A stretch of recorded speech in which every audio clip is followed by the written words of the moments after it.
Yeah. Yeah, so that's Haku. He's a feature in most of my videos. Yeah, he's curious too. I like Yeah, that. yeah, he'll leave you alone in a sec. Oh, yeah. Once he gets the get He's us. very friendly. As long as you're not allergic or anything. No. Okay. Nope. I have a cat named Penny as well, so Carly smelling Penny. Yeah. Yeah. Yeah. But no, this is so what kind of prompted me to reach out again is this concern, but also interest and excitement Yeah. with what are we actually getting into, Right. And the in-person classes, there's a way to work around some of the more negative aspects perhaps, but just kind of reframing what learning is, what reading is. Yeah, exactly. Well, and I wanted to kind of get your insights too, because you've been doing a lot on kind of the assessment thing, which I've been kind of following, and I now I don't know. You were a history major. Yes. Okay. Yes. And did you start out in social studies ed? So for 2 days. Okay. So I went to history very quickly, and then just kind of an interest of mine from the beginning. I knew I wanted to go into teaching history. Not, the research is great, but I definitely want to do the teaching part. And so I've always been very fascinated with ed psych and really why to get people involved and interested. But then what really started to change my thought process about assessment is I realized how many people we weren't reaching with some of the traditional assessments. Yeah. And so from that standpoint, I see a lot of opportunity with AI. Yeah. But yeah, I just more or less wanted to kind of hear what some of your thoughts as far as, how are we as historians to prepare large scale, all the content creation happening, but smaller scale to show our students and to demonstrate to our students and to get them to think historically when on a very small scale, in 20 seconds, a very bad version of it can be completed. So yeah, that's really where my... Okay, all right, you know what? Oops, I'm sorry, Kat. I am going to grab a pen because I have written some notes, but... Yeah, I did the same thing. I got to have some... I gotta jot something down while we're talking. I think, and the reason that I was curious was because, when I was, I got a master's in Latin American history at Mankato, and then I went to UMass and got the PhD. Both times sort of accidentally, and really what I thought I wanted to focus on, which was not inaccurate, is kind of research and writing. I wanted to be an author. I actually, had written some fiction, and then living in New Hampshire, I went to kind of a writers' conference right around Boston somewhere, and I met with an agent, and he said, I can, I said, I've got this idea. I'm not sure whether I want to write it as fiction, historical fiction, or as kind of straight, historical nonfiction biography. And he said, well, the difference is I'll take anything you send me that's fiction and read it, but I will not read it if it's nonfiction until I know your platform. Right, so you have to sort of validate yourself first before you can even get any type of consideration. And so then I went to UMass. So I never really, and I got the sense that you were much kind of more tuned in right from the get-go in pedagogy, right, and in sort of learning psychology and that sort of thing, which is why I was curious whether you had kind of started in social studies ed, because that sometimes happens, when we have people who sort of transfer into history after having taken some of the, the foundational classes in social studies education. So I guess we should probably, I identify ourselves Yeah. for purposes of this video.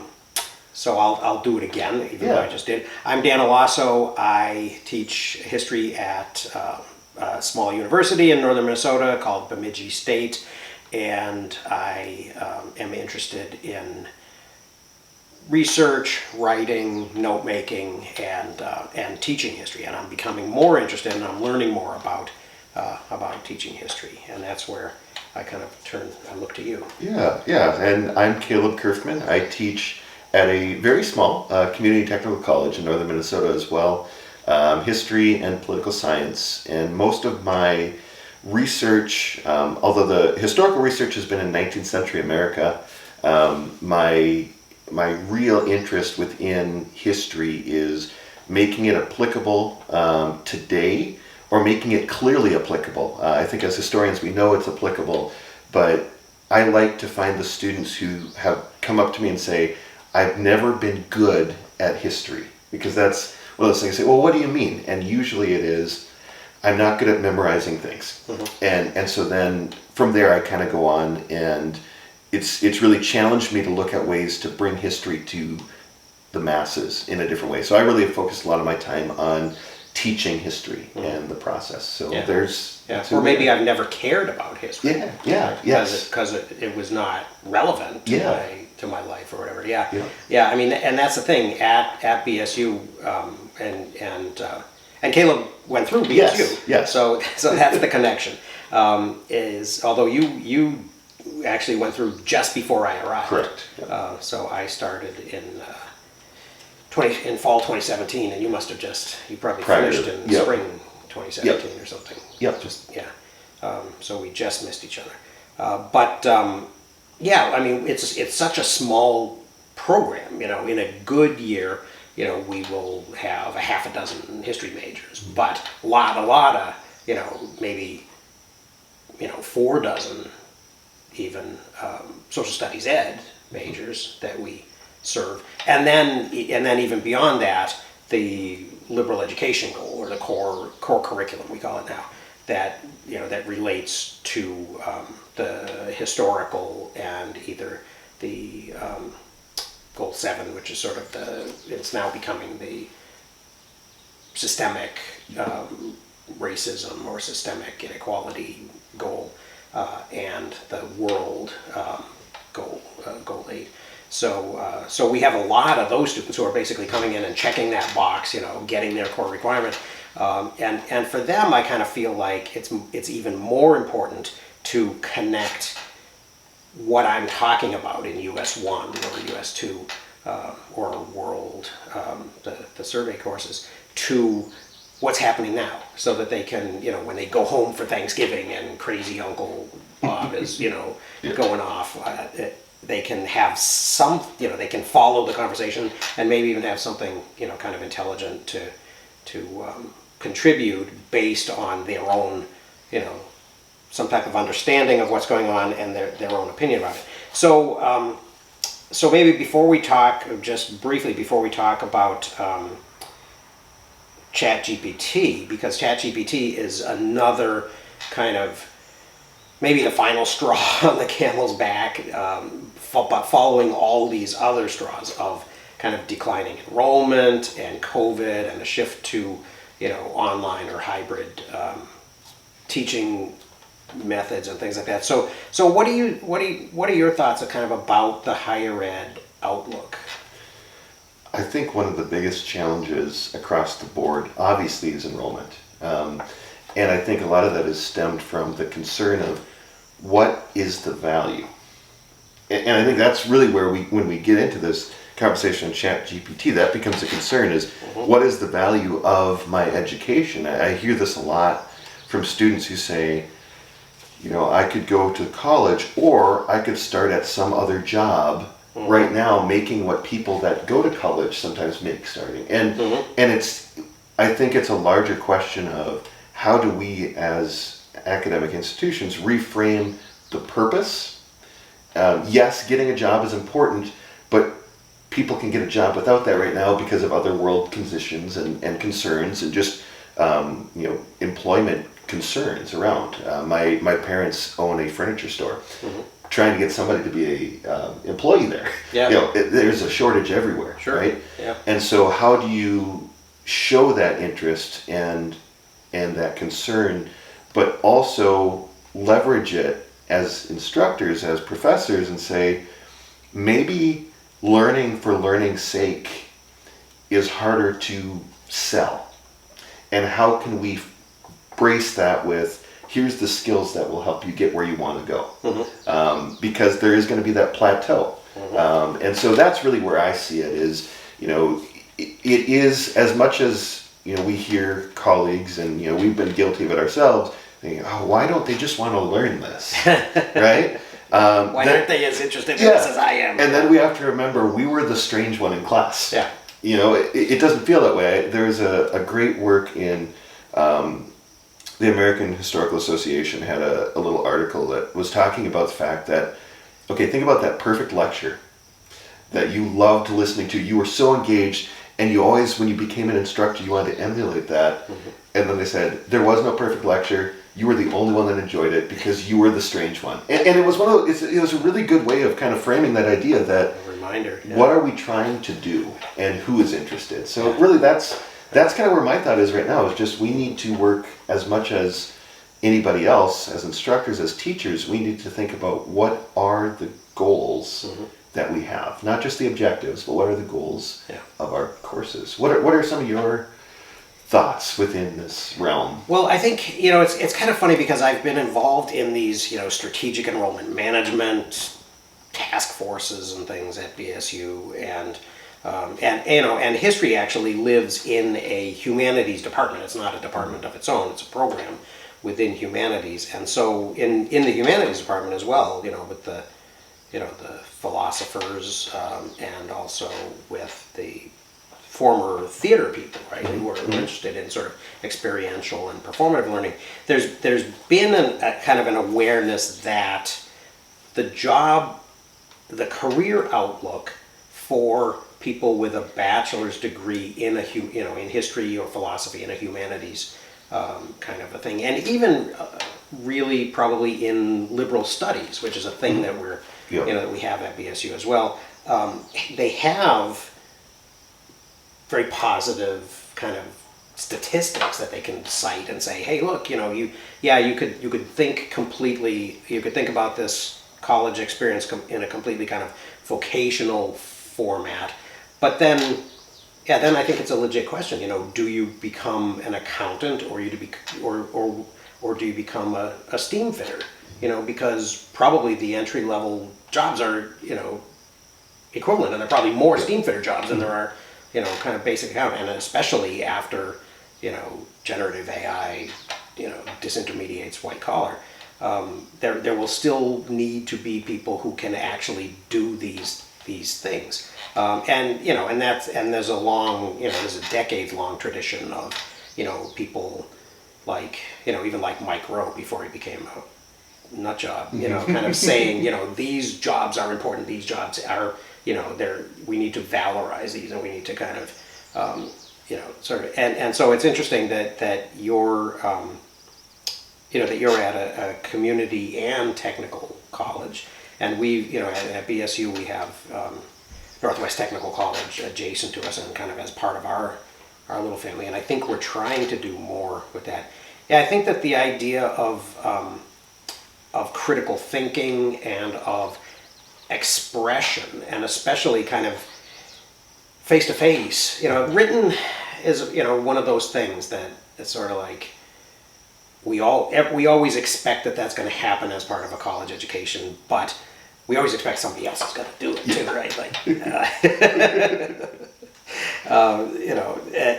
but the spoken thing, I think, is becoming even more, and I think that is an area where where something like ChatGPT or Bard is going to create opportunities for people to say, well, this is what I am. This is what being human is. That's kind of different from being a large language model that can generate stuff. So yeah, I think that there will I think that there'll probably be, an ongoing tension between kind of STEM and humanities.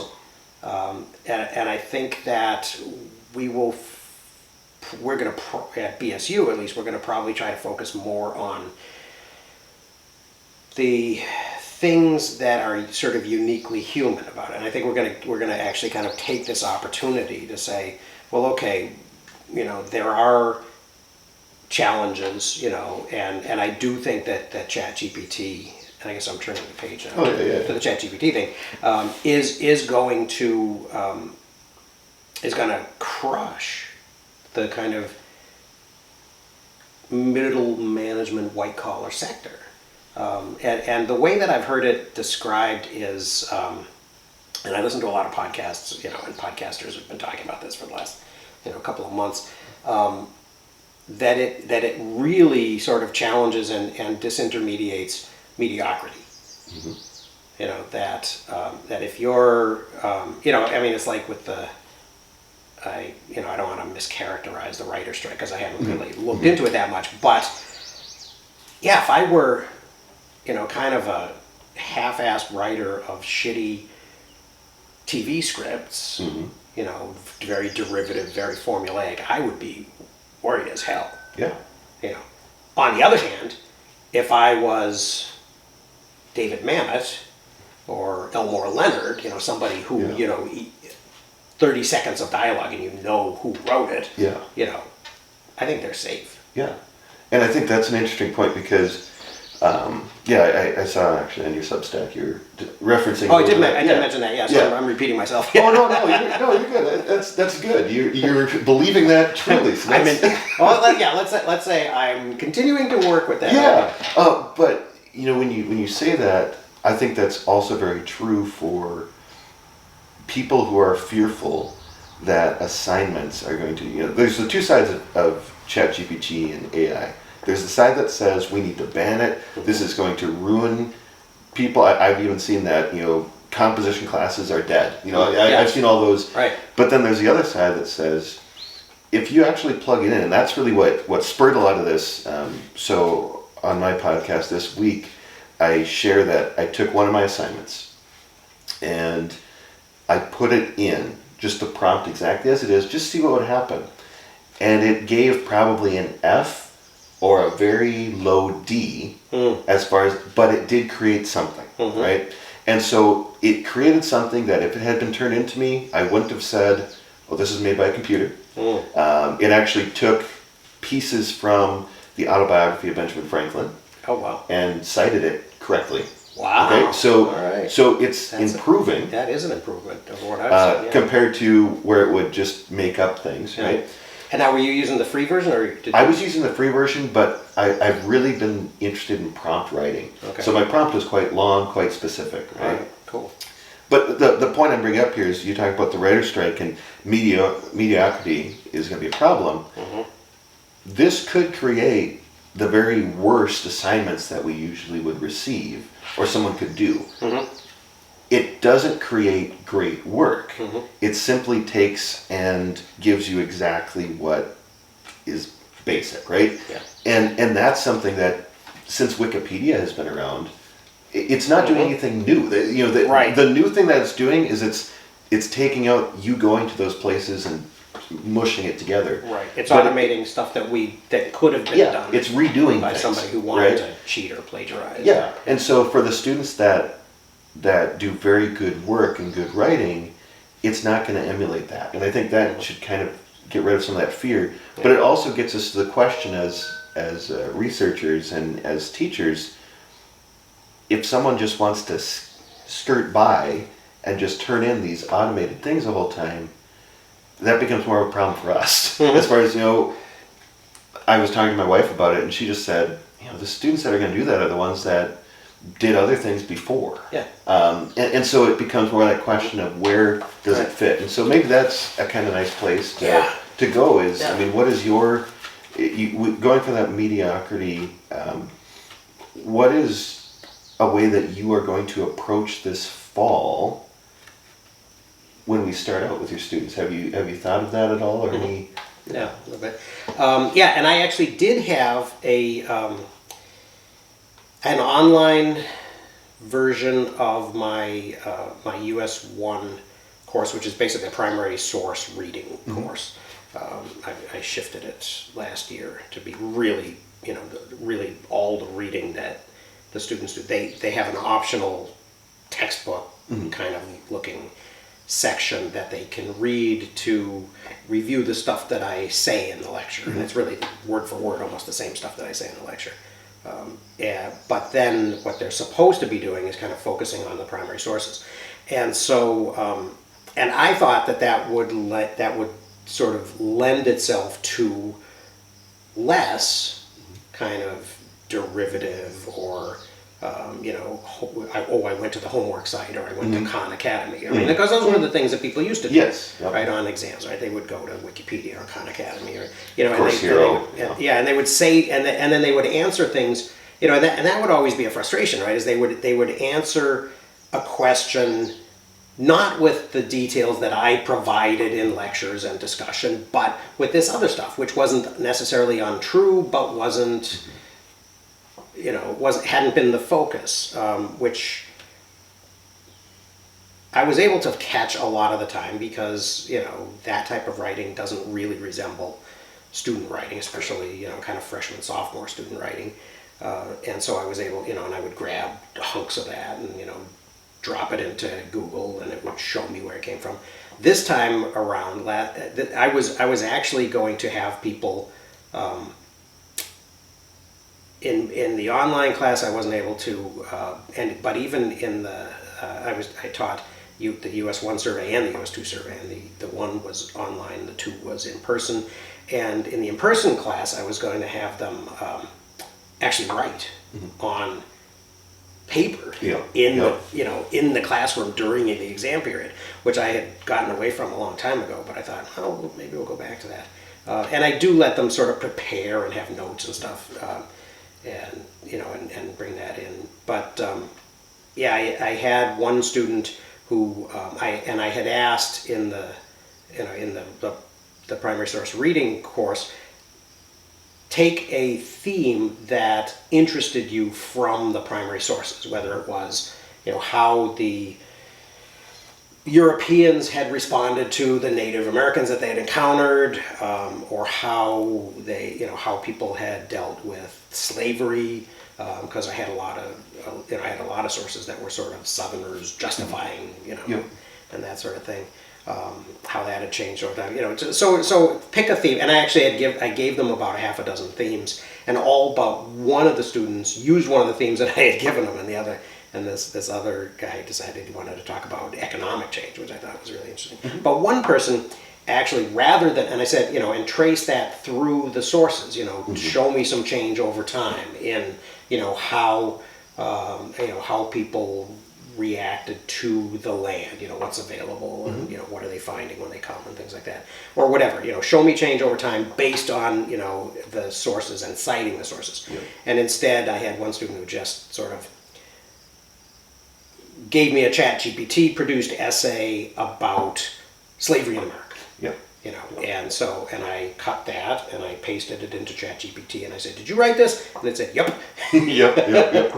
And so I responded to the student and I said, "Okay, I've got two issues. One is that ChatGPT wrote this, according to ChatGPT rather." And I said, "But I'll give you the benefit of the doubt, and I'll just assume that maybe that's a mistake. Maybe ChatGPT is in error about this. But even so, you didn't answer the question. So I'll give you another chance to answer the actual question." And he did he didn't write a great essay, but he did write an essay that was more to that. So I do think that part of what I'm going to do is I'm going to try to focus on things that aren't as available. And now that I'm hearing that ChatGPT did a pretty good job citing Benjamin Franklin, maybe that's going to, as time goes on, maybe that'll be less available to me. Yeah, the concern for me with that specifically was, it's able to take anything that's online, and so it was able to go and it actually cited it from it was some website on the Wayback Machine, but it was able to find that, and so But the difference between what you're doing and what that assignment was doing, I was having students look at the connection of democracy and education in early American history, using that as a source.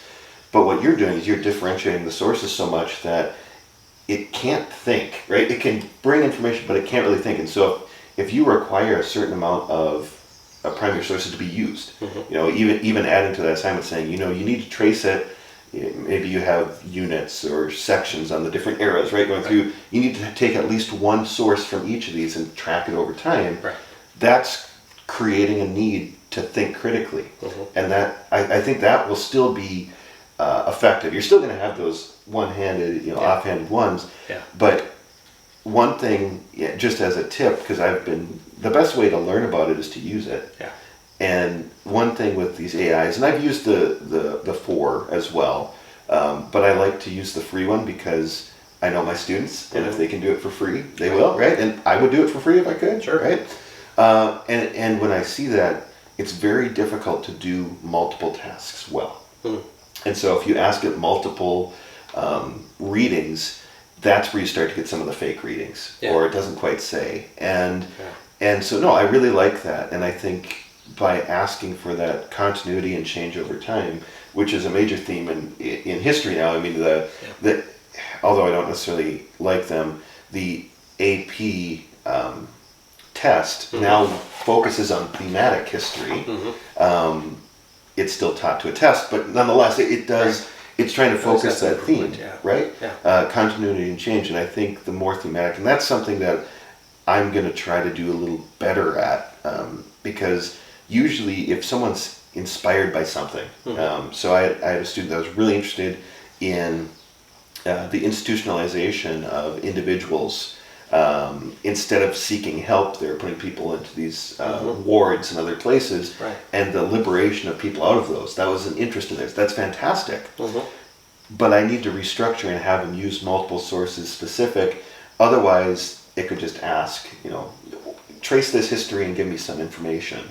And so, it's just an ongoing thing. We're trying to work with it. But I appreciate that you recognize that not only one source, multiple sources, but also with that student, you give them that benefit of the doubt. There was an instructor that got in some big trouble. I forget where they were at, but they ran it through one of the testers, and no matter how much Turnitin or any of these say that they can detect it, it's not 100%. It's not even close. And they failed 2 people that didn't allow them to graduate. Wow. Came back, no, that was not true. It's there is that danger then. That's a danger, and that's a liability. And the way that you approach that by saying, here's the deal, I found this, kind of similar to the question that I kind of asked you, what is one of the things I'm going to do that first week? I'm going to pull up a essay written by ChatGPT, and we're going to annotate it, we're going to break it down, and we're going to hopefully see one that I know what it is.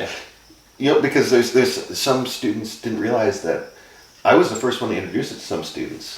At least that's what they said. But and then also just to highlight, here's what it can do, but here's what it can't, and we're going to focus on what it can't. Cool. Yeah. So I think that is going to be really valuable. I think that we had. I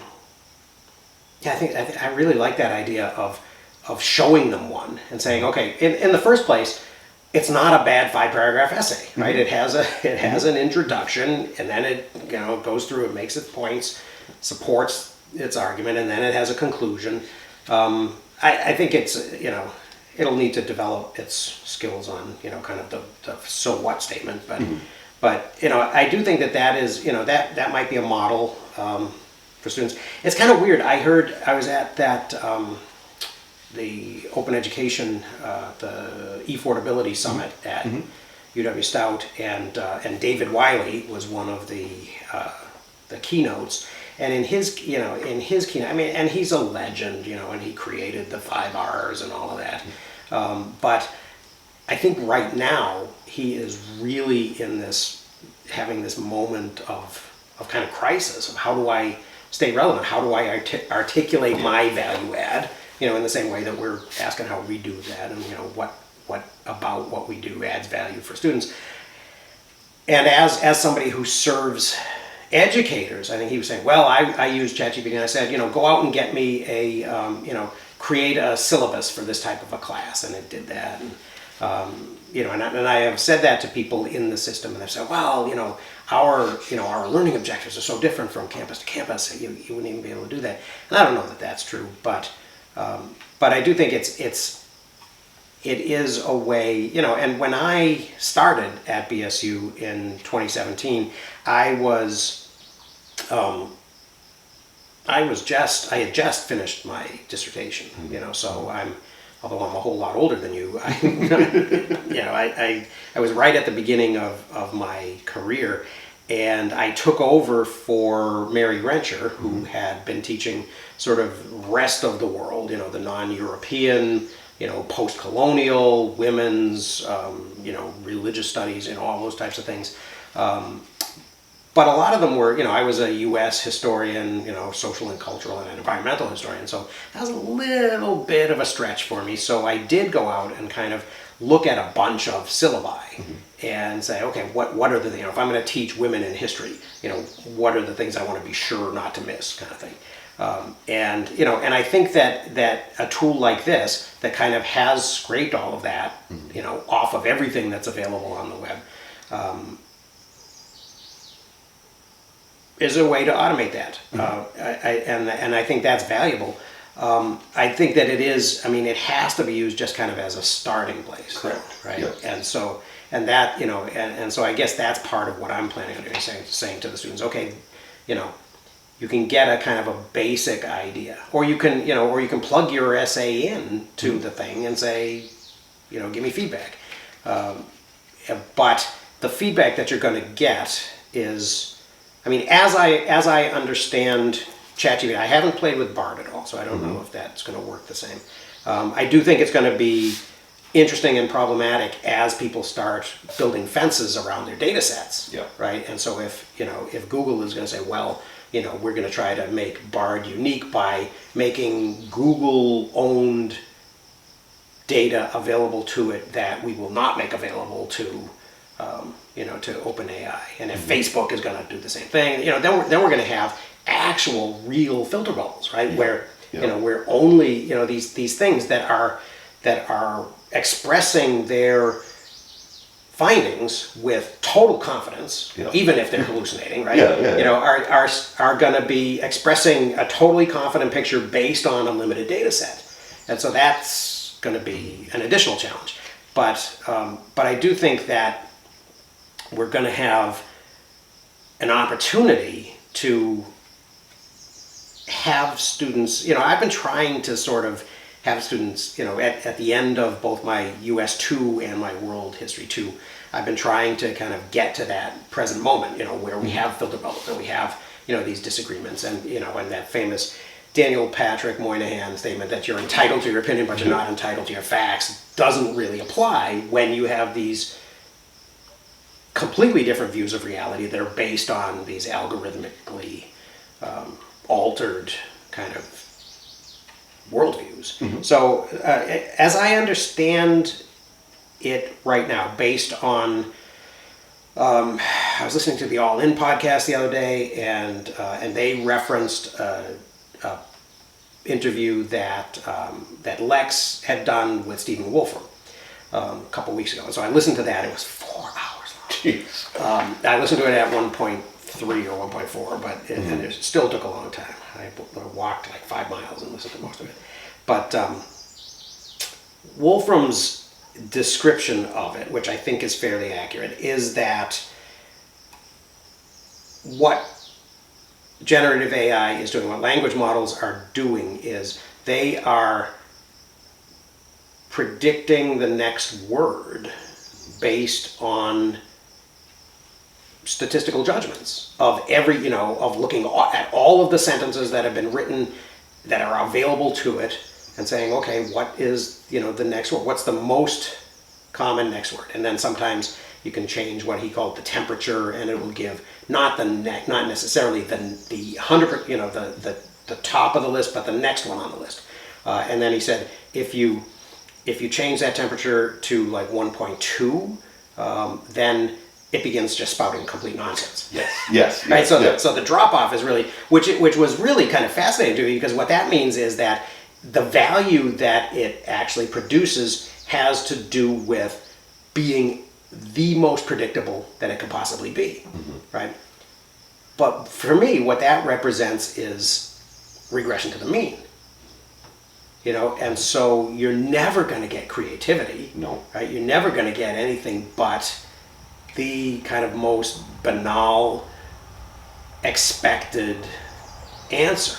And then, and I guess, I don't know that, I haven't checked, but the last time I checked, the 3.5, the free version, didn't have the COVID era data set yet, right? It hadn't scraped that off. So what it's going to believe is factual based on the frequency of things being written is up in the air. Yeah, It's anybody's guess. yeah. So yeah, that's so somebody will have to write a or a little module that says, okay, you gotta give some type of a caveat, or you gotta give if you're going to answer a sensitive question, and it'll have to give it a list of questions that are sensitive. Yeah, and the fact that there is that kind of disclaimer at the beginning when you open it up, this is not going to be 100% accurate. There is going to be bias. There might be biased pieces, and that's kind of the lens I started looking at it recently, is the equity lens. Yeah. Positive and negative. The Right. positive side of it, and I know you do a lot of work with equity as well. The positive side is, how many barriers have students had to the way college has been for the last couple hundred years? Yeah. If you can't write, if you can't read very well, that was our baseline of learning. Yeah.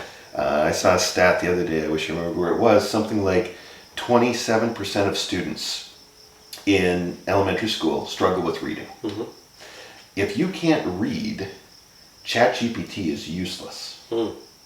So, when you start at some of those lower levels of education, but when you get to college, if you aren't strong in reading and writing, a lot of times you have wonderful ideas, but they don't get heard. And that's one of the reasons why I shifted to more authentic assessments and allow students to do a podcast. If maybe they can sit and talk for an hour and a half, Right. but they look at a blank page and they freeze, Yeah. right? Yeah. I see some benefits to this. It also brings equity to students. Now I'll get to there is some negative, but the positive here is everybody has a tutor in their pocket now. Yeah. Because you think about it, those basic questions, or even, I need some ideas for a topic. Please give me some. Now you don't need to go, and schools have gotten really good at this with the pandemic, but now I don't need to go to a college, go to an academic success center. I can sit in my, wherever I am, on my phone, I can ask, or can you explain in two different ways the purpose of Washington's farewell address? Right. It allows, again, it's not going to always be accurate, but it's going to give a lot more help than the student that can't make it because they don't have a car, can't do this, can't do that. The schedule times don't work. They work all day, so they can only study at 2 in the morning. Yeah. Now they have somebody right there. Yeah. The flip side of this, we're seeing a larger equity gap as well, because if you do not have internet, if you do not have a smartphone, access to these things outside of school, Rural broadband. yeah, and strong enough broadband to do it, Yeah. you are being put further and further behind. And I think that's a place where I see this being very unfortunate and concerning, specifically when many college campuses right away started banning it to the point where their computers would not access it. They put a firewall on it. Yeah.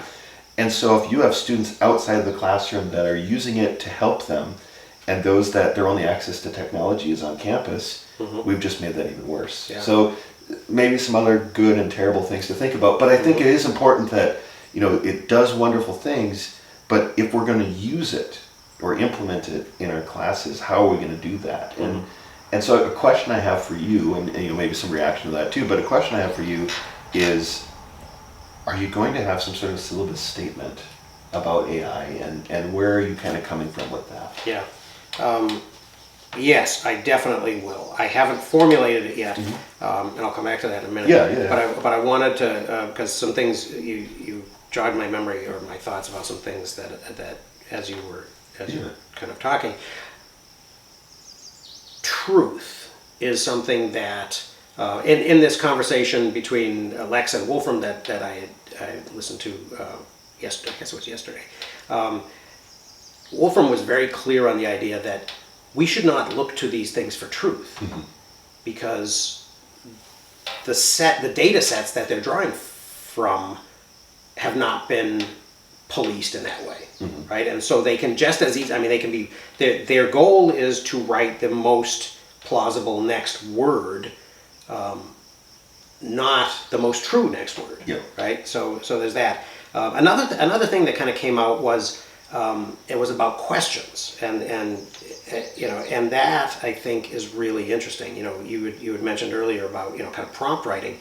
I think that this conversation that Lex and Wolfram had, initially, because Lex is an AI researcher too, initially kind of talked about Wolfram's ideas about the information, the boundedness of our human ability to understand information, right? And that the reason that we see things like entropy in the world and stuff is because we can't actually know and access and observe all of the interactions, right? And so so obviously the universe is way more complex from moment to moment than we can possibly even just absorb. And so what we do is we filter those and we say, well, these are the things that matter to us, right? So you've got a bunch of molecules bouncing around in a container, and you can ask a lot of questions. You can observe a lot of things about them, but the thing that you're interested in is pressure, right? So you put a valve on there and you measure the pressure as the temperature changes and things like that. But that's only one possible question that you can ask. But that's the one that we've decided is important. And that's the thing that strikes me as being kind of really interesting about AI and these generative language-based language models, is that we can still be relevant, and we can still kind of drive the thing, and even maybe general AI once it is available, will not have interests and motivation and will, right? Because ours comes from sort of this biological, evolutionary, psychological kind of set of genetically inherited drives and interests and stuff that we're not even really that aware of. The machines aren't going to have that, right? So what so what types of motivations? I don't suspect that they're going to have a lot of motivation aside from the ones that humans give force them. into it. Yeah, exactly. Say, okay, this is your program. This is the goal, right? So and as we saw in that I didn't read the whole story, but what I heard was that last week or sometime the AI that killed the drone operator because it was because preventing somebody from being able to say don't do this, it judged was the best way to ensure the success of the mission, right? So be careful what you ask, because you haven't necessarily thought through all of the combinations and the implications of that. But the questioning thing I think is really interesting. So what I'm going to try to do in the course, and this kind of comes back to the syllabus question, is focus it on questions and focus it on what does this mean, right? And so and I'm going to try to give the students more leeway in sort of deciding what those questions should be and what things actually interested them and what they thought it meant, rather than saying, well, this is what it meant, and you gotta sort of second guess me and kind of figure out what it was I was getting at, which is what we do so much of the time. So I think I think I'm going to kind of build in at the end of each kind of weekly unit, okay, so what was this about? If we're talking about the Revolutionary era, what's the question that you're left with? And obviously I'm leading them towards Yeah. that by my selection of the primary sources and stuff, and and the way that I tell the narrative. But still, there are a variety, and I'm going to try to ensure that there are a variety of things that they can kind of key into and say, okay, yeah, I'm interested in what what the rest of the people thought the revolution was for, and who it was for, or whatever. And because it's easy to observe that a lot of the documents that we have are from elite sources. So what's everybody else thinking, and is there a way that we can kind of interrogate that or whatever? So you'll ask the question. Are you going to ask them to answer that question? I'm going to ask them to ask the questions. Yeah, I like that. I'm going to say, I want you to, and even just like the, at the at the end of the lecture, at the end of the chapter, I'll say, okay, now normally in a normal situation there would be a half a dozen chapter review questions. Check your understanding. Yeah, check your understanding questions.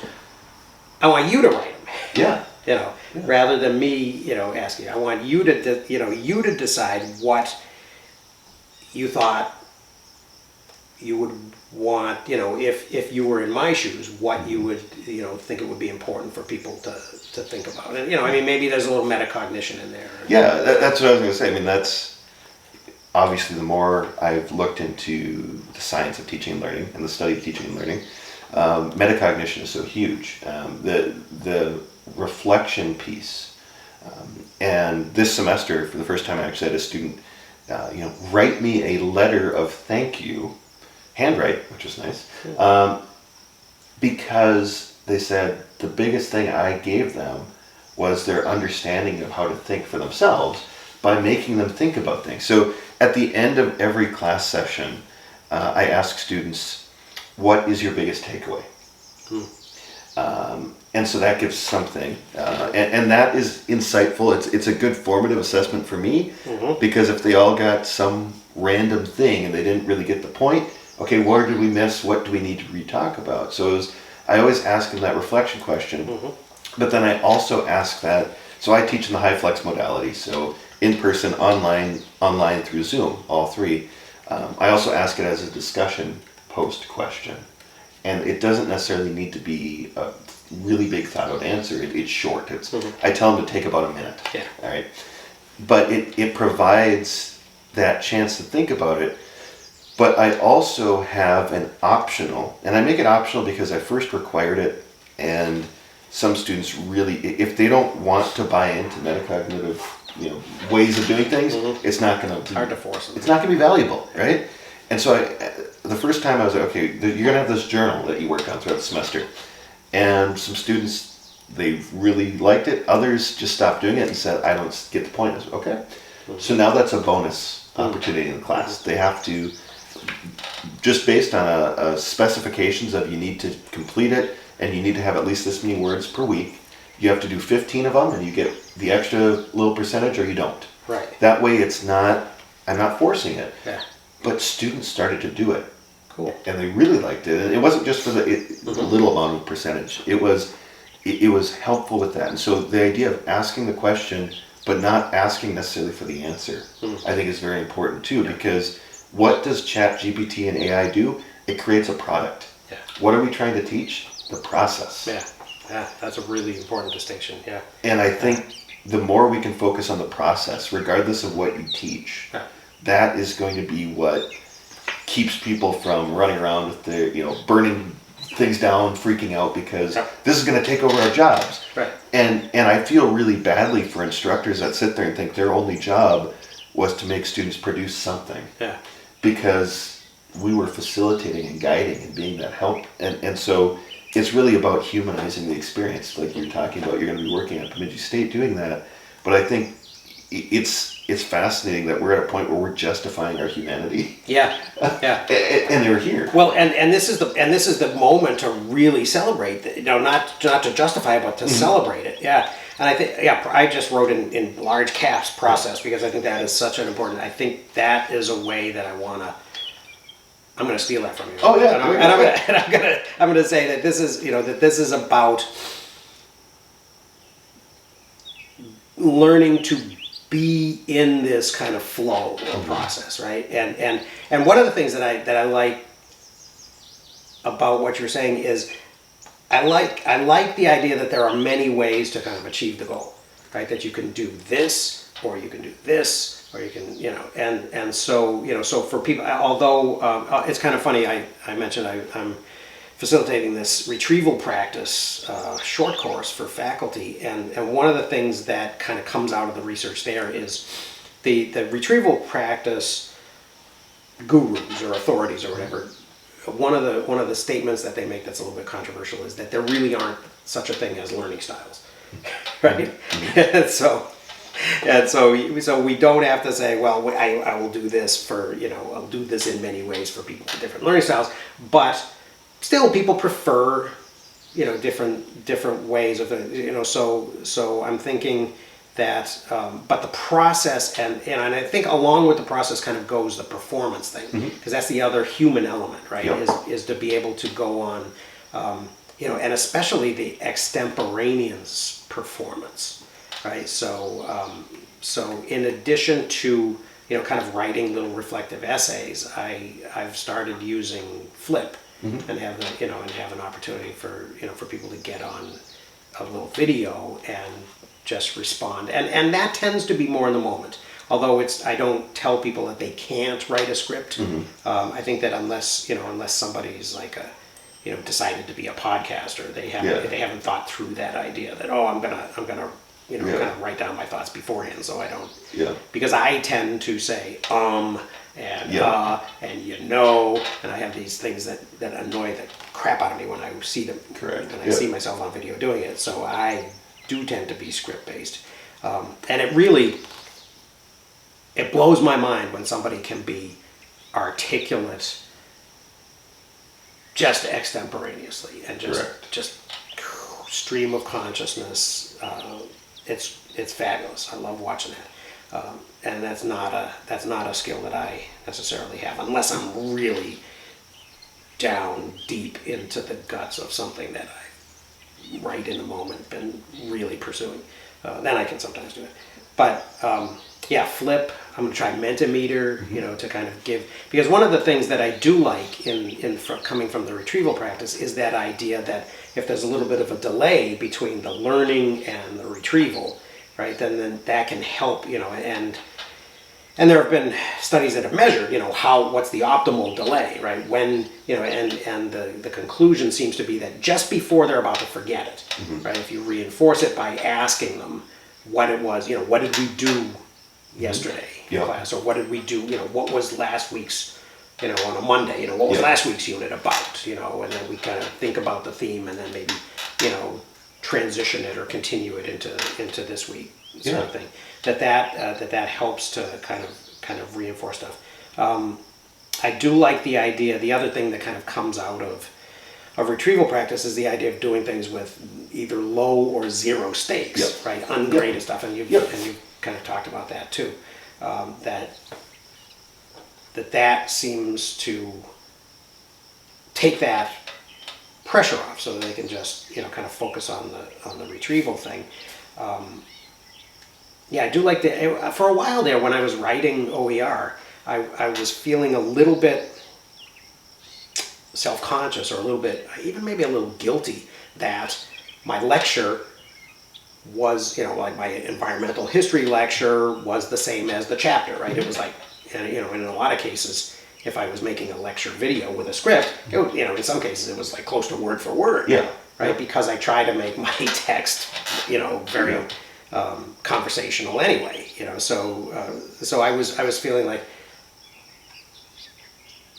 there was something wrong with that, and then I kind of realized that no, it's just different media in which people can interact with this content, right? And so as long as I have the content in set in the way that I want it to be, and and that it meets the goals, that it's okay if there's a podcast version and a video version and a text version and a PowerPoint version.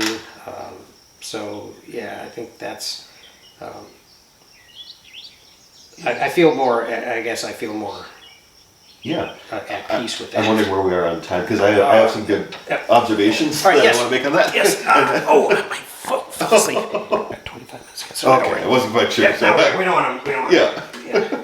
Okay, go. Yeah, so, when you say that to multiple ways, looking at podcasts, looking at the reading, it really, so I agree with retrieval practice and the ways that works, but you were talking about that push against learning styles. And I really believe in universal design for learning, UDL. I actually am very excited. Thomas Tobin, basically the big writer on this stuff, he will be on the podcast later on, so I'm excited about that. Cool. But looking at UDL and looking at what does it truly mean, the idea is, since I started using UDL, I have not had an accommodation for a student. And I don't mean that as in I reject accommodation. I mean, every time I meet with students that have an accommodation letter, they say, oh, you're already doing it.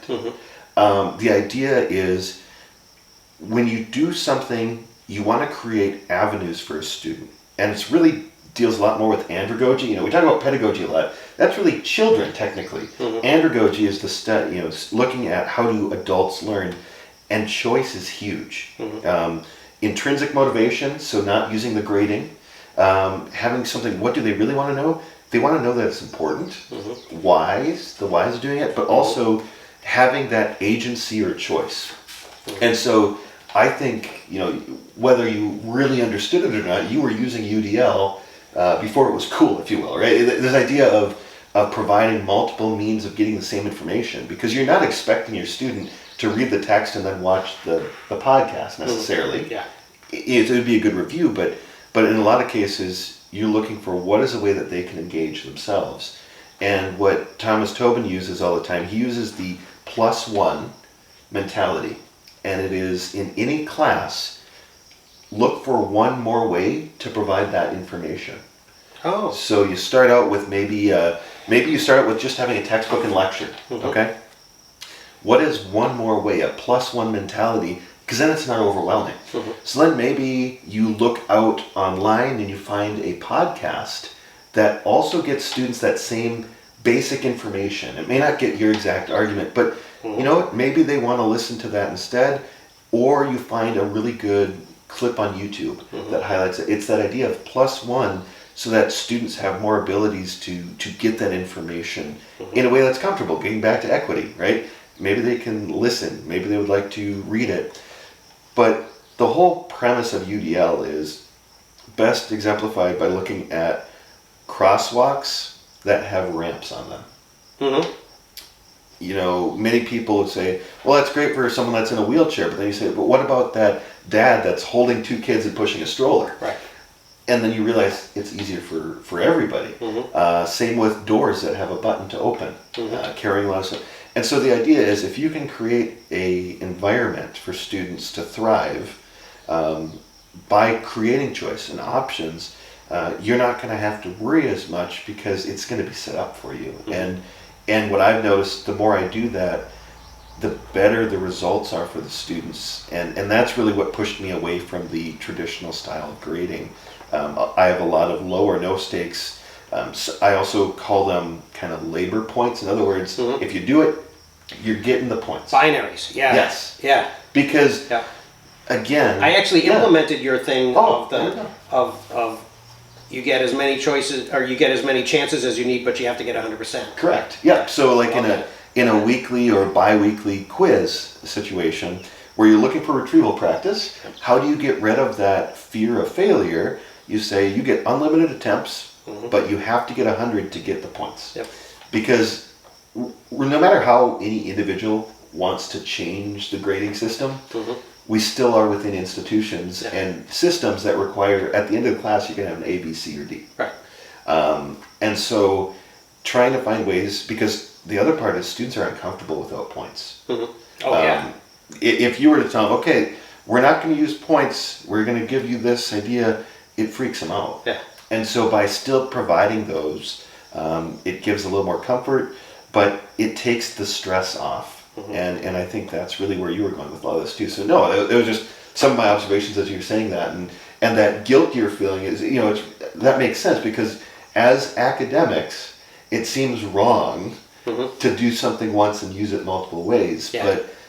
But then when you start looking at learning, that's the other thing. It feels, it almost, I mean, it's taken me a lot of time to get used to the idea that I can reuse a syllabus without altering it substantially from semester to semester. Like, oh my God. If I had a couple of courses in the can that, were relatively similar from one semester or 1 year to the next, that would be helpful. And that actually, it's kind of easy because I do think of, given all of the challenges that higher ed is facing, I am thinking, and one of the things, kind of coming at it late in my life after having been in high tech for, 20 years and being the, I prefer to be the disruptor than the disrupted. So I gotta do feel like I want to embrace this disruption. But one of the things that has always sort of struck me is that,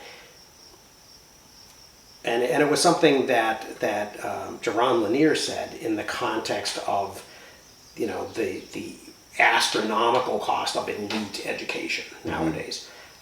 He said it's ironic that that these elite educations, Stanford, Harvard, that kind of thing, are becoming impossible for most people to afford at the same time that information is becoming almost universally available for free, right? So there's so what is that about, right? And and obviously it's about sort of credentialing and barriers to entry, right? And having having class barriers, ultimately, in my opinion.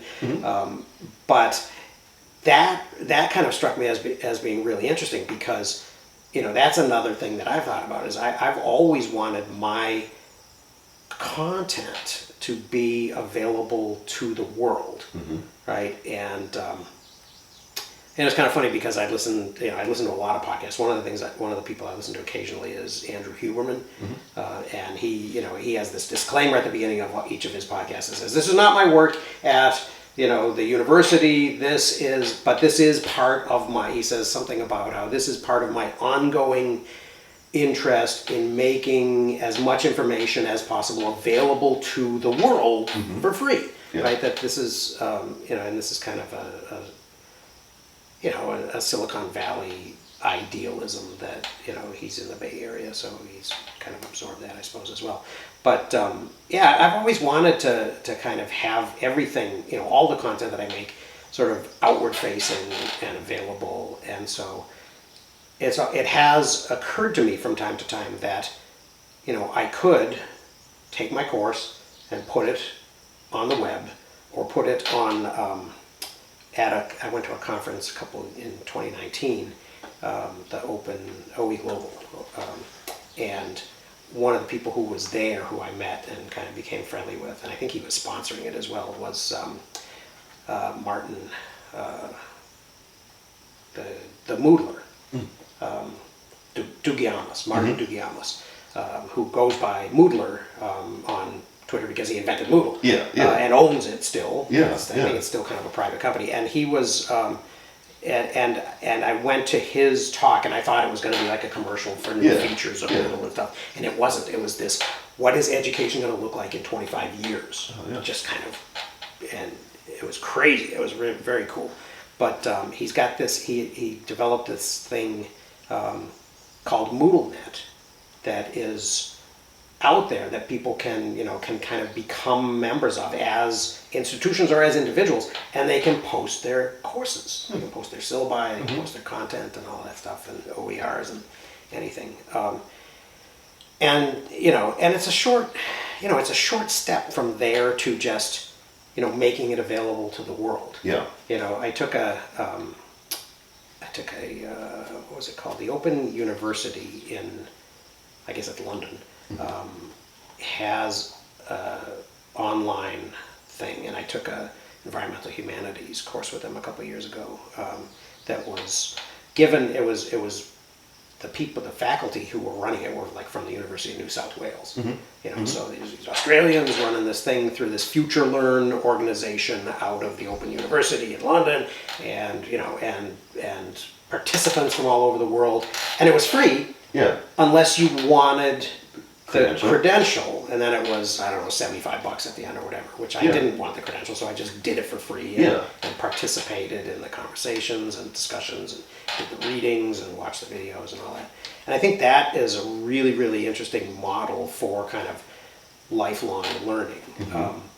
One of the things, and to kind of go back to this idea of choice and plus one and making things available in different media, I do think that that's valuable also in terms of this retrieval practice, or this process of taking other people's information and making it your own, right? And that's what this thing, this box is about, right? And I've been focusing much more on kind of in the personal knowledge management space on the Zettelkasten and note making thing than I have on the like spaced repetition thing, which like Ali Abdal and other people who were medical doctors, right? They did spaced repetition all the time so they could memorize all that crap that you have to memorize. But I think that one of the things that really interests me is this idea that, like I've been processing books, right? And I do it all the time, but I'm especially doing it in the summer when I'm not teaching so much. And I listen to an Audible, and it's kind of weird to me because again, it took me some time to kind of reconcile myself to the idea that I'm paying for the same thing in multiple media. Right? I'm buying the Kindle, and thankfully Amazon gives you a break sometimes when you're buying the Kindle if they have it matched, and you can for $7.49 you can have the Audible. So I do that, and I listen to the Audible while I'm walking, and then like I just finished a book, 16 hours or whatever it was on Audible, and then I kind of come in and I look at it on Kindle, or sometimes I do it in hard copy or physical, and highlight it. And then I make notes from the highlights, and that was a thing that kind of came up today in the meeting that I had with my retrieval, the faculty who are doing the retrieval practice thing with me, because there was a statement in one of the videos that we put in the course that said, highlighting sucks, don't highlight, highlighting is a waste of time, and some a couple of people asked in the discussion a question about that. I highlight. Right, but I think that that conclusion also, it's what we were talking about earlier, how you ask the question, right? So I think the studies that conclusion is based on were studies that were trying to find a finding that you should do more than highlight, right? And so I think really the way that it should be framed is like merely highlighting, and then going back the night before the test and cramming based on your highlights is probably, demonstrably not that effective. Or at least all it does is it jams it into short-term memory and they forget it again anyway. But, a more nuanced approach to, highlighting, where you take, you highlight stuff, and then you review the highlights and you make notes based on them, paraphrasing in your own words, right? And that's one of the things that I think that I am gonna bring in, and I am gonna put in my syllabus and talk, to my students right at the beginning about is, translating. Right? Is that the way that you take other people's knowledge and you make it your own knowledge is you translate it into your own language, into your own words. You don't diminish it, but you restate it in a way that does. I mean, and I guess maybe it diminishes it a little bit because it focuses it selectively on the things that you're interested in. Right. So I do try to make the point with students that half a dozen people can read the same book and get different things out of it. Right. Especially if it's a good book. Right, and so that there is a selection, and that's that human process of choice, of actually using our interests and motivations to identify the things and to formulate the questions, right? So I think it's kind of a short step from deciding what you think is important to highlight to that other thing that I'm going to ask them to do at the end of the unit, create some questions. Yeah. Yeah. Right? Exactly. That relate to those things that you were interested in. Use those as your cue, and turn that into some questions that can draw out those insights. Yeah. Right. Yeah. And so I like that idea of there being a process where you do these things in steps. So I think I'm going to focus much more on that. And ultimately, probably, although our survey courses don't have a paper writing element in it, they do have a exam essay writing element. So I guess that still kind of relates. And then it leads to the paper writing thing for anybody who who goes further with it.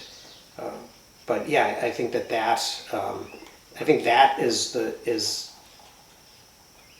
so to come back around to the ChatGPT opportunity. I think it is the opportunity to avoid that kind of regression to the mean by focusing on questions that will develop insights and interpretations that are more oriented. They may not be unique, they may not be completely original, but they're more oriented towards the interest and towards the relevance and towards the motivation that the students have for being there, aside from the fact that I need these 3 credits. Yeah, their goal area. Yeah. And that kind of goes to another thing. It's kind of a radical statement I sometimes make about because plagiarism is sometimes all some instructors think about. and when I work, so one of the things I am now doing, I'm now the faculty development coordinator at our college. So working with faculty, professional development. Cool. Which is, it's fantastic. It's a lot of fun because I get to teach history and I get to talk about both my passions, learning and teaching, as well as the history.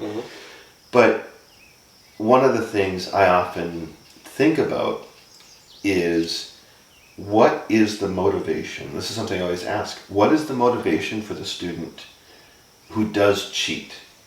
What is that? And then you start to have to look at your assignment and think, is your assignment built in such a way that a student that's running out of time has to just throw something together, versus what if you highlight, and again, that whole idea of the process. What if you highlight the pieces, the steps? So, for example, and this is anecdotal, but in my classes, when I've started to focus more on the process than the product, I have students that will email me a few hours before it's due and say, Mr. Curfman, I forgot, I thought I could just get it done. Because assignments that can just get done, those are the product assignments. And they actually email and they say, can I please get a 2-day extension? I realize now I can't just get this done. And to me, that was a good thing. Because it's not how can I quickly get this in? No, it was, there are some steps. I do a lot more with, I haven't jumped, headfirst into standards-based, but I'm getting closer to that, where there's a process that you have to do to get the points for something.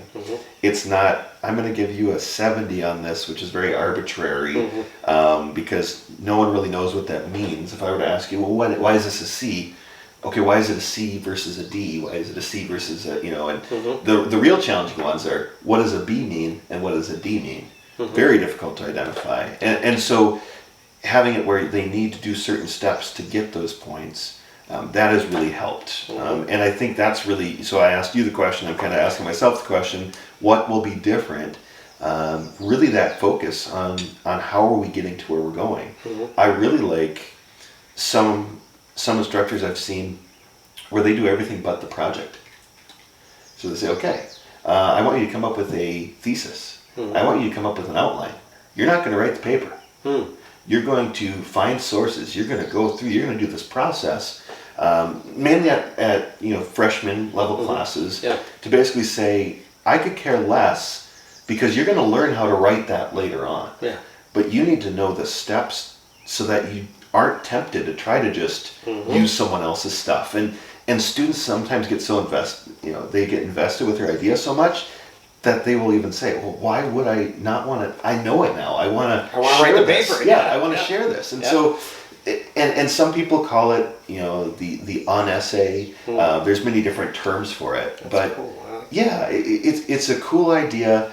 But again, it requires the faculty member to get that buy-in going, explain why. Yeah. Because otherwise it's, why would I do that? Why would I do all this work and then not have a product? Yeah. Well... Yeah, and we're thinking, in the history program, we're thinking about how are we going to teach methods? And we had a historiography course, and then we had a historical methods course, which was I think it was even, the numbering was even higher than the historiography. Historiography was like 4,000, and then methods was 4,500. And I think we're going to change that. I think we're going to make it a 2,000 level so that people can take it earlier in their in their career, and maybe minors can take it as well as majors, or social studies ed students can take it, and it will be about the finding sources and making notes and and processing this information more so than it will be about kind of writing the paper. I do like that. One of the binary things that I do is hypothesis. Where I have students annotating readings, whether it's the primary sources or the text, usually the text, the narration, the textbook narration thing is optional, and like for extra credit, because it's the same as the lecture. Yeah. But again, it's a different medium than the lecture, right? So they can highlight things and then they can go back and make notes about it. So it does have that value. But mostly that's, even with the hypothesis, I like them to have, to begin to be having a conversation, right? So we have this private course group, and they use their own names, so I know who they are. But then also, they're safe within the private group, so they're not, going out on a limb and saying outrageous things on the web that's going to exist forever. Which is the way I do it. But it doesn't really matter to me that much what they say, as long as they engage. As long as when they respond to another student, which they have to do also for credit, they're not just saying, "Oh yeah, good point, I agree." Which is, I mean,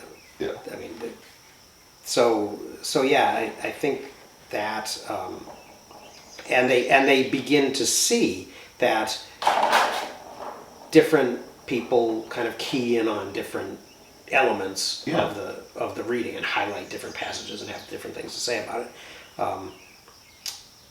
It is valuable, actually, in that case, to have these separate course groups for each semester, right? So that it's a blank slate again, right? So you don't, go to that page and everything is yellow, 5 shades of yellow, because it's, it's layers deep.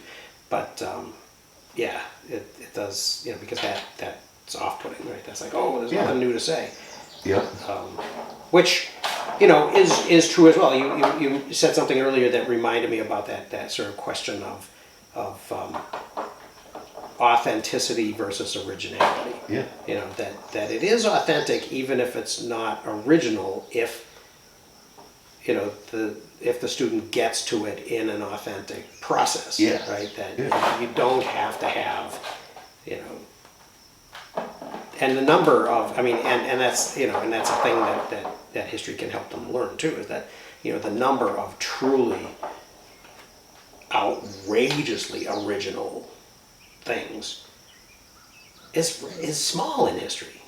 Right? Typically it's an aggregation, or sometimes there are phase changes, right? But normally it's an accumulation, an aggregation, and then occasionally a paradigm breaks and you have an opportunity to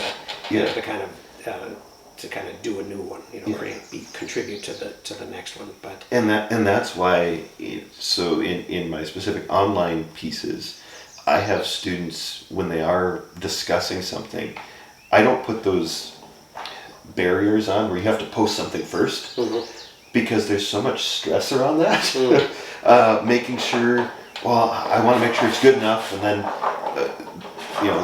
without getting on a soapbox about discussions and discussion boards, I think realizing that there is a lot of similarity in what people are thinking is good. Mm-hmm. That is good. We wouldn't want, everyone should have their own ideas, but that doesn't mean they're going to be so unique, like you were saying. Yeah. And so the other thing that I found happens when you open that up, and which is done with hypothesis, because you can't really hide people's stuff before they go, students can be more conversational. Mm-hmm. Just like you and I, if we were going to answer a question and we were taking a class or in front of a group of peers, we would just kind of start talking, right? Mm-hmm.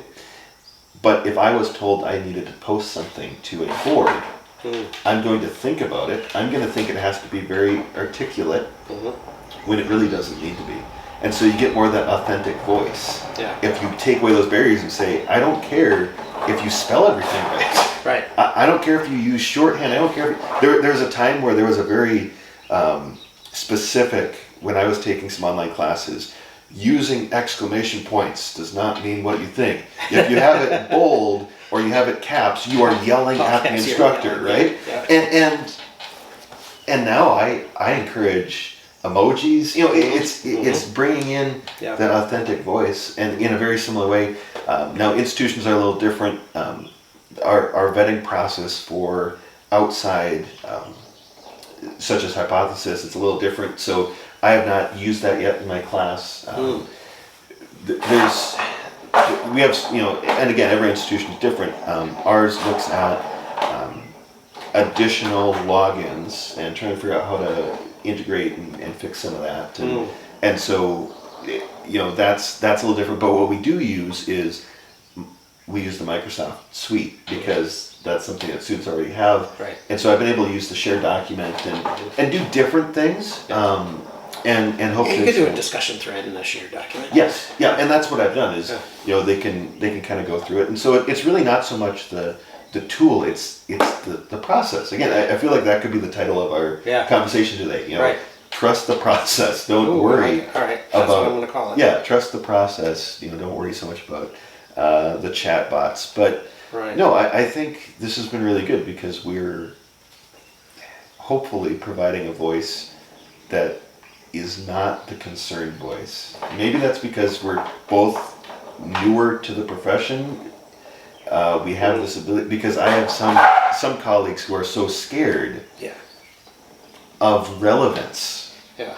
And I think, we're kind of being the I think disruptors. Yeah, there's also kind of a sunk cost fallacy, right? Yeah. I've got this, I'm 3 years from retirement, and I got this course in the can, and I don't want to. There is. It was kind of funny. The first conference that I went to was several years ago. I guess it was probably 2018, 19. I went to the e-affordability before I went to OE Global, and that one was keynoted by Rajiv and Robin, and Rajiv was and he was still like the head of open education at BC campus, and now he's like a provost or something. Yeah. But he one of the things he said was, especially the second day, they kind of pivoted and started talking about open education. Yeah. And he said, sometimes change happens one retirement at a time. Yeah. Yeah. So, but sometimes it happens in crises like the one. Well, and that's the system is in now. Well, and you think about it, we are still very much dealing with the shockwaves of a worldwide disruption with the pandemic. Yeah.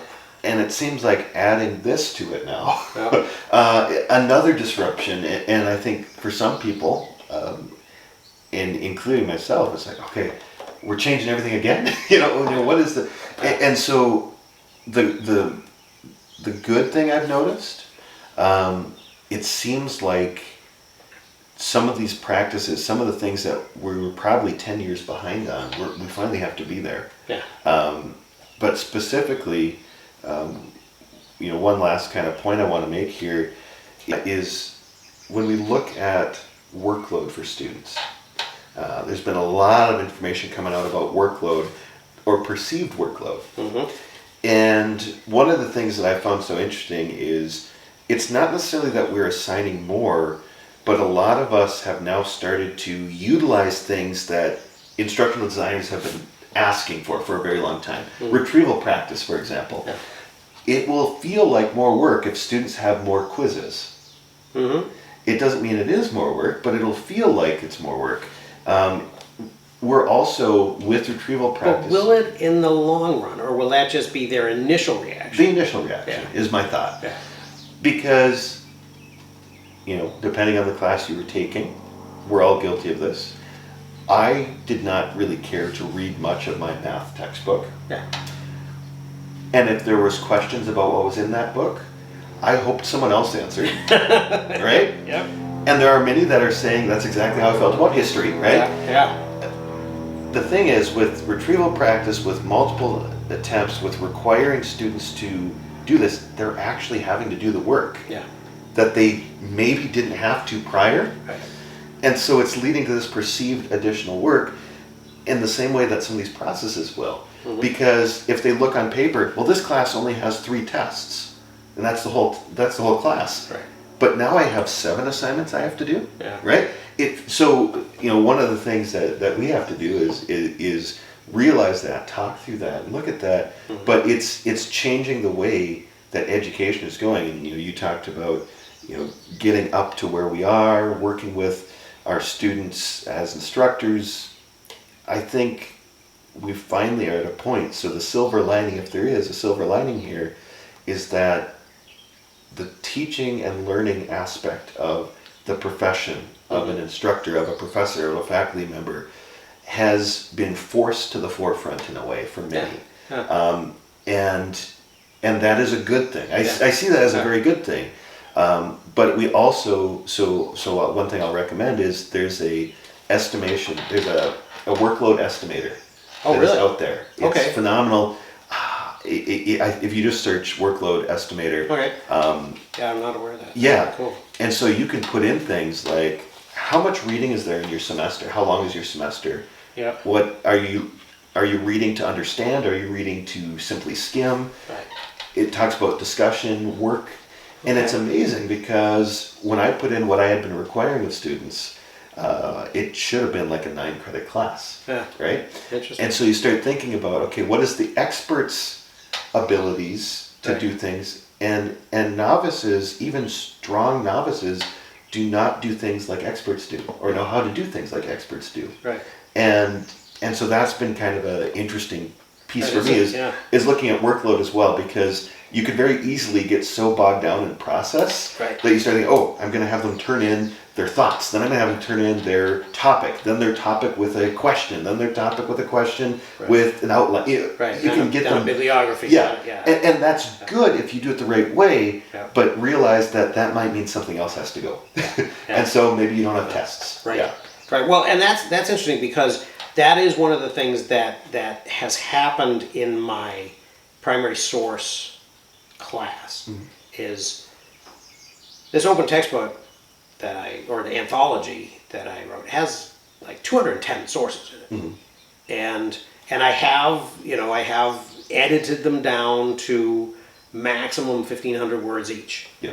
But even so, that's 300,000 words. Yes. And so in the in-person classes, I'm not requiring every student to read every text. I've divided them into 4 groups, and and they're reading them and responding to them, and then reporting them out at the end of the week. But in the online course, because again I was not doing a lot of the other kind of workload stuff, I thought, okay, I'll assign them all, and that's a lot of reading. Now, what I did do is I narrated them all, right? So there's so that it's an ebook, and at the end of each text they can listen, and they can hit that button and they can listen as they read. So they can listen and highlight. So so I am trying to get them to engage and think about